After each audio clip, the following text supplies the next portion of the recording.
Ayun na. Hi guys. Pupunta kami sa baka ngayon guys.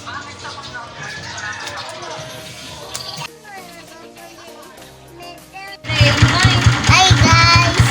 For today's video guys ay iuwi na natin ang ating alagang baka doon sa pinagpastulan natin. Bali stay pala natin dito sa ating bahay dahil malapit naman yung pagdadamuhan dito. Kaysa naman sa magdadamo tayo sa hapon tas pag umaga ay pupunta pa natin doon sa ating pinaglagyan. Kaya nakakatamad din naman kasi mga lods yung pagpasok mo ay may pupuntahan ka pa na bibisitahin yung baka natin. Kaya dito mas maalagaan natin dito sa bahay dahil malapit naman na yung mga pagdadamuhan natin. Marami naman nang damo na makukuha dito sa malapit sa bahay. Kaya iuwi na lang natin para maalagaan din sila ng mabuti. Dahil dito ay naubos din yung mga tubig na pinag-iinuman nila dito. Kaya kailangan na nga natin talagang iuwi sila.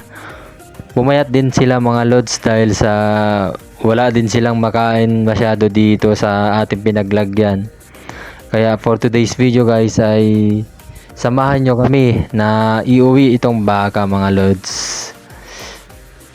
At ito na mga lods ay kinuha ko na yung dalawang baka dyan at sinimulan ko na ngang lumakad dyan mga lods. Bali di tayo makapag-video sa ating paglalakad sa pag-uwi natin kasi walang taga-video sa atin dahil mauuna sila tatay na umuwi para mag-igib ng tubig. Kaya na nga mga lods